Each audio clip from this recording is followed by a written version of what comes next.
sometimes it's not the meal or the meal time that's difficult. It's the eating it that's difficult for our loved ones. Make mealtime easier. Those small adaptations or little things that you can change or plan ahead helps make it easier for your loved one. It gives them comfort, less frustration, and gives them their dignity because they're able to eat their food as independently as possible without somebody trying to cut everything up for them.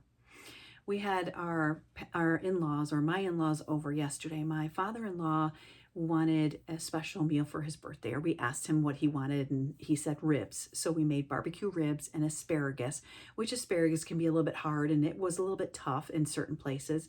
So what we did was we worried about, mom with her tremors. She has tremors, and it's a hard thing to hang on to stuff, especially when you have a slippery, wet rib in your hand that you're trying to eat, and it can be very messy. And they always joke around and say sometimes mom gets more in her bib because it has this opening at the bottom of it. Sometimes she has a whole meal later that she can eat because it all falls down in there. So just make mealtime easier for your loved one. 3 ways to care courageously. Adapt to the meal. Adapt the meal to your loved one. Look at the textures of the food. Look at if it's going to be hard to hold on to, or if it's going to be slippery, or if it's going to make someone you love choke or inhale the wrong way. There's certain foods that can cause difficulty with, depending on what your family member or your loved one is going through with maybe their health. Number 2, use helpful utensils. Sometimes utensils can make or break somebody trying to eat their meal.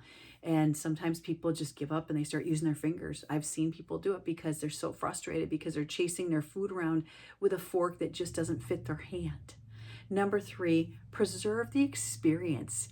Make those moments count. Every single moment. You can laugh and you can cry, but at least those moments are together. Don't make it exhausting and frustrating for your loved one to eat, because guess what? They're not going to want to eat. They're not going to enjoy their meal. They're not going to want to eat it as much, or they might think, oh no, she's going to have this again. And I remember last time I didn't like it, or I choked on it, or it was too hard to chew. That's a big thing. Like, people don't like dry meats or hard to chew meats. Make it easier. Mealtime becomes more enjoyable for you and for your loved ones when you adapt the environment instead of expecting people you love to adapt to everything around them.